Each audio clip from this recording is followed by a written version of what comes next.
امالیہ صدوق، لہوف، ارشاد مفید، ان تمام مستند کتب کے مطابق جب جناب مسلم ابن عقیل کو ہانی ابن عروہ کی اطلاع ملی تو آپ نے اپنے ساتھیوں سے مشورہ کیا۔ چند افراد نے ساتھ دیا، انہیں لے کر آپ نے دارالامارہ پر حملہ کر دیا۔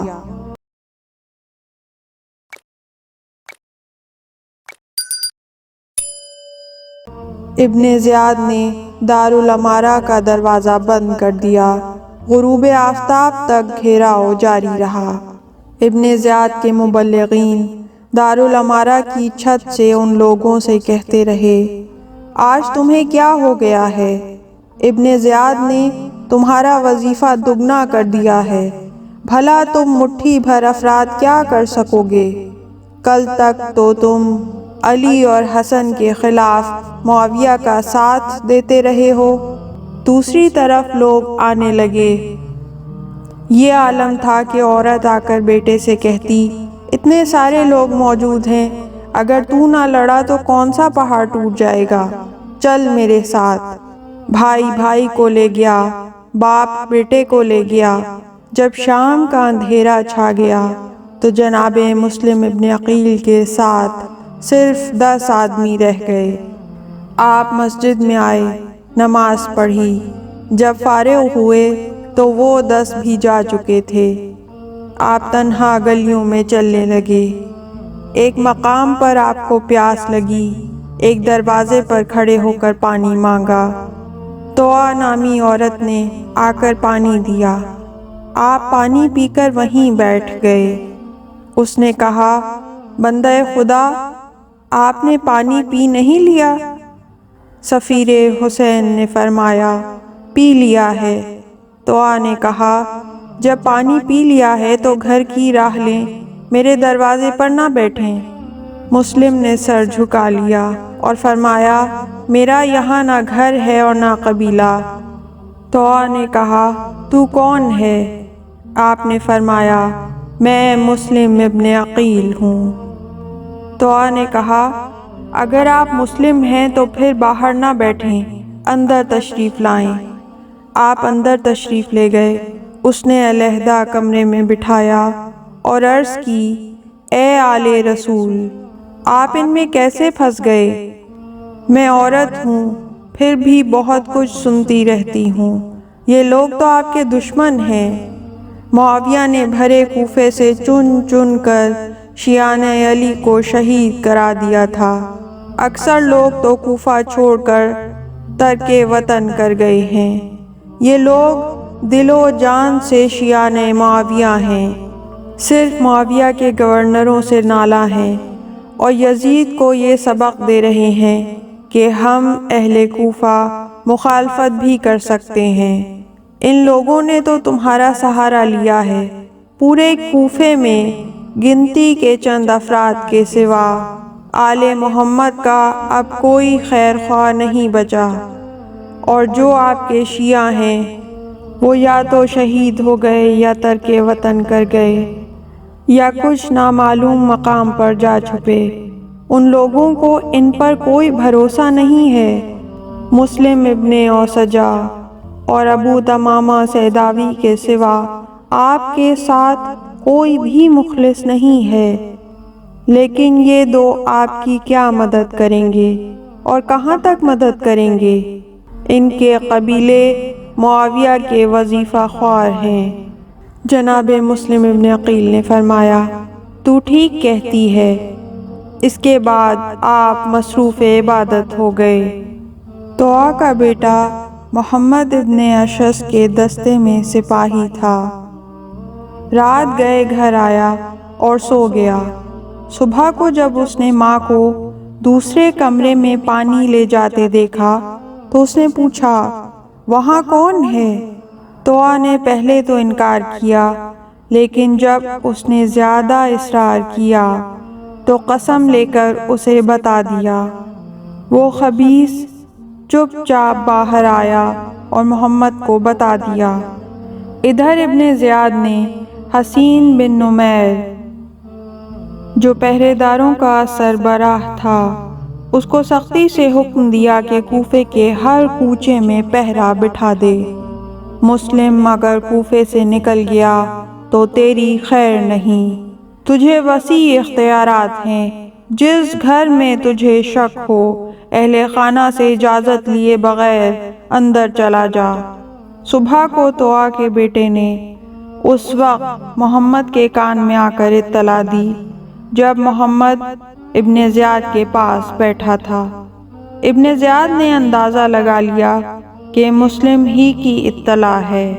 ابن زیاد نے محمد سے کہا، ابھی جا اور مسلم کو گرفتار کر کے لے آ۔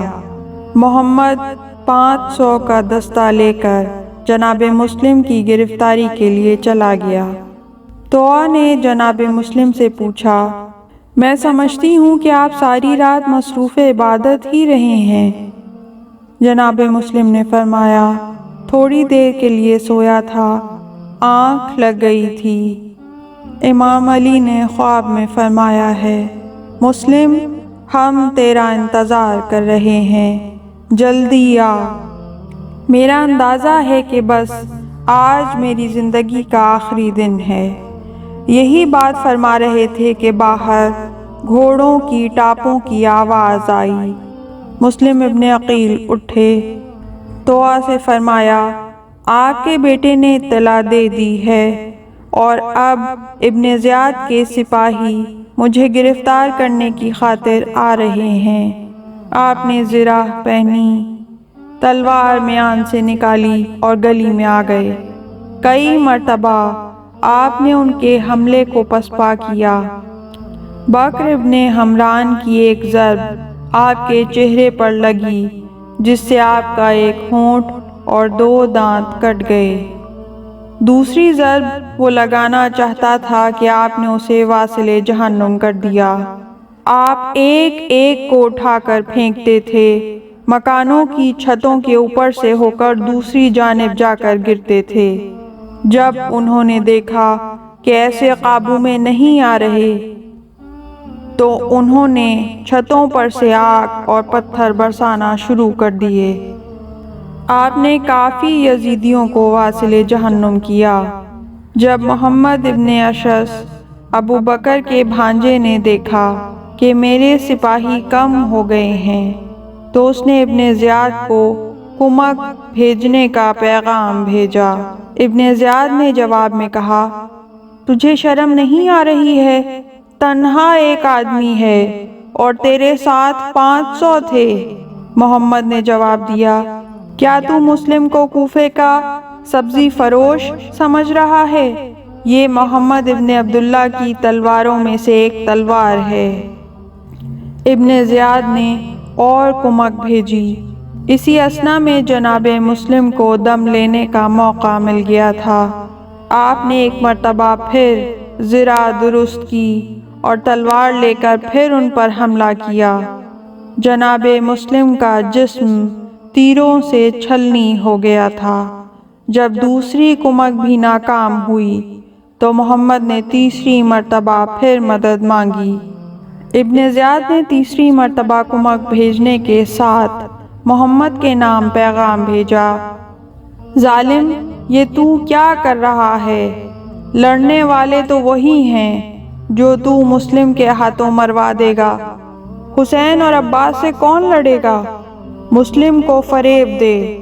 محمد نے جناب مسلم کو امان کی پیشکش کی، لیکن عبیداللہ ابن عباس سلمی نے کہا، مسلم، امان کی بات انہی سے کرنا، میں کوئی ذمہ داری قبول نہیں کروں گا۔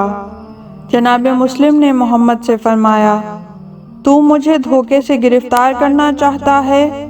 باخدا، جب تک میری جان میں جان ہے میں اس وقت تک اپنا ہاتھ کسی فاسق کے ہاتھ میں نہیں دوں گا، اور اس وقت تمہارے ہاتھ آؤں گا جب کوفے کے ہر محلے میں میرے ہاتھ سے مقتول کی صف ماتم بچھی ہوگی۔ یہ کہہ کر آپ نے پھر حملہ کر دیا۔ آخر محمد نے جب دیکھا کہ جنگ سے قابو میں نہیں آئے گا تو ایک کوچے میں گڑھا کھدوایا، اوپر سے اسے ڈھانپ دیا اور جناب مسلم کو دوسری طرف سے گھیر کر اس کوچے میں لانے کی کوشش کرنے لگے۔ جب جناب مسلم اس کوچے میں آئے تو لڑتے لڑتے اچانک گڑھے پر آ گئے اور گڑھے میں گر گئے۔ اب ان لوگوں نے جناب مسلم کو گھیر لیا۔ محمد نے آگے بڑھ کر آپ کے چہرے پر تلوار سے وار کیا، پھر گرفتار کر لیا اور ساتھ ہی امان کا وعدہ بھی کیا۔ جب گرفتار کر کے آپ کو دارالامارہ کے دروازے پر لا کر بٹھایا گیا، سامنے ایک پانی کا مشکیزہ رکھا تھا۔ سفیر حسین نے بیٹھتے ہوئے فرمایا، پانی تو پلا دو۔ مسلم ابن عمرو نے کہا، مسلم، پانی تو بڑا ٹھنڈا ہے لیکن تجھے نہ ملے گا۔ جناب مسلم ابن عقیل نے فرمایا، آج تک کسی ماں نے تجھ سے زیادہ سنگ دل بچہ نہ جنا ہوگا۔ اور محمد نے ابن زیاد سے اجازت مانگی۔ اتنے میں اجازت مل گئی۔ جناب مسلم کو ابن زیاد کے سامنے لے جایا گیا۔ آپ خاموش ہو کر کھڑے ہو گئے۔ ایک غلام نے کہا، مسلم، امیر کو سلام تو کر لیا ہوتا۔ جناب مسلم ابن عقیل نے فرمایا، جب میں نے اسے امیر بنایا نہیں تو سلام کیوں کروں؟ ابن زیاد نے کہا، سلام کر یا نہ کر، تو قتل سے نہیں بچ سکتا۔ جناب مسلم نے فرمایا، اگر زندگی اور موت تمہارے بس میں ہوتی تو شاید میں پہلے مر چکا ہوتا۔ ابن زیاد نے کہا، یہ تو نے کیا کیا ہے؟ جناب مسلم نے کہا، میں نے تو کچھ بھی نہیں کیا۔ ابن زیاد نے کہا، یہ حسین کے لیے بیعت لیتا پھرتا ہے، یہ کیا بات ہے؟ جناب مسلم نے فرمایا، اس کا جواب میرے متعلق تو نہیں تھا، لیکن میں تجھے بتائے دیتا ہوں کہ ان لوگوں نے فرزند رسول کو خطوط لکھے کہ آپ آئیں، ہم اموی مظالم سے تنگ آ چکے ہیں اور شریعت محمدیہ کے مطابق عدل و انصاف کریں۔ ابن زیاد نے حکم دیا، یہ ہاشمی ہے، ہاتھ کی طرح ان کی زبان بھی تیز ہوتی ہے، اسے ایسی موت دو کہ اسلام میں پہلے کبھی کسی کو نہ دی گئی ہو۔ جناب مسلم ابن عقیل نے فرمایا، تو نے سچ کہا ہے، اسلام میں ایجاد بدعت تجھے ہی زیب دیتی ہے، اور کون ہے جو اسلام میں کسی بدعت کو رائج کر سکے؟ محمد نے جنگ کا تمام واقعہ سنایا، یہ بھی بتایا کہ بکر ابن حمران نے پہلا وار کیا تھا اور میں نے بھی مسلم سے امان کا وعدہ کیا ہے۔ ابن زیاد نے کہا، تیرا امان سے کیا تعلق ہے؟ میں نے تجھے مسلم کی گرفتاری کی خاطر بھیجا تھا یا امان دینے کی خاطر؟ جا اپنا کام کر۔ پھر بکر ابن حمران سے کہا، چونکہ مسلم پر پہلا کامیاب وار تو نے ہی کیا تھا، اس لیے آخری وار بھی تو ہی کر۔ اسے دارالامارہ کی چھت پر لے جا اور منڈیر پر کھڑا کر کے پہلے سر زمین پر بھیجنا، پھر جسم۔ جناب مسلم نے فرمایا، اگر اجازت ہو تو میں وصیت کر لوں؟ ابن زیاد نے کہا، وصیت کر لے۔ جناب مسلم نے ابن زیاد کے حاشیہ نشینوں میں دیکھا تو عمر سعد بیٹھا ہوا تھا۔ آپ نے فرمایا، اے عمر، مجھے وصیت کرنا ہے لیکن علیحدگی میں کروں گا۔ عمر نے کہا، مجھے آپ سے کیا تعلق ہے، اور اگر وصیت تجھے کرنا ہی ہے تو ابن زیاد کے سامنے ہی کر دے۔ ابن زیاد نے کہا، عمر جا اور اس کی وصیت سن لے۔ عمر سعد اٹھا۔ جناب مسلم اسے ایک طرف لے آئے اور فرمایا، جب میں کوفے میں آیا ہوں تو 700 درہم کا مقروض ہوں، میری تلوار اور زرہ فروخت کر کے میرا قرض ادا کر دینا۔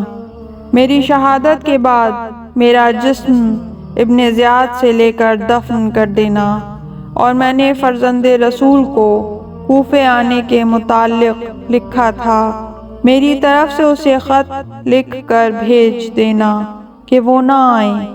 یہ کہہ کر آپ گریہ کرنے لگے۔ عبداللہ ابن عباس سلمی نے کہا، مسلم، آپ جیسے بہادر موت کا سن کر روتے نہیں ہیں، آپ کیوں رو رہے ہیں؟ جناب مسلم نے فرمایا، میں اپنی موت پر ذرا بھی نہیں رو رہا، میں تو مکے سے موت کے لیے تیار ہو کر چلا تھا، میں صرف اس لیے رو رہا ہوں کہ میں نے فرزند رسول کو کوفے آنے کا لکھ دیا تھا اور ان کے ساتھ رسول زادیاں ہیں۔ بکر آپ کو دارالامارہ کی چھت پر لے گیا، اس نے تلوار علم کی، فضا میں لہرائی، اس کا ہاتھ خشک ہو گیا۔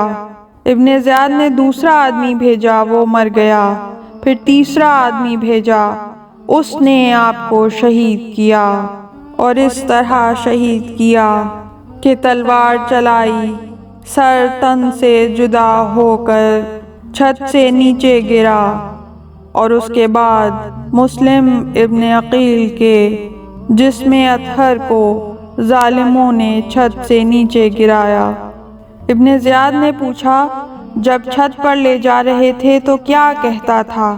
قاتل نے بتایا، جب میں نے پہلا وار کیا تو مسلم نے کہا، الحمدللہ، کتنی باعزت اور قابل فخر موت ہے، انا للہ و انا الیہ راجعون، رضاً بقضائہ و تسلیماً لامرہ۔ اس طرح کی مزید تحقیقی، علمی اور تاریخی ویڈیوز دیکھنے کے لیے چینل کو سبسکرائب کیجیے اور بیل آئیکن پہ کلک کیجیے۔ ویڈیو کو لائک کریں اور کامنٹس کے ذریعے بتائیے کہ آپ کو ویڈیو کیسی لگی۔ اگلی ویڈیو تک کے لیے خدا نگہدار۔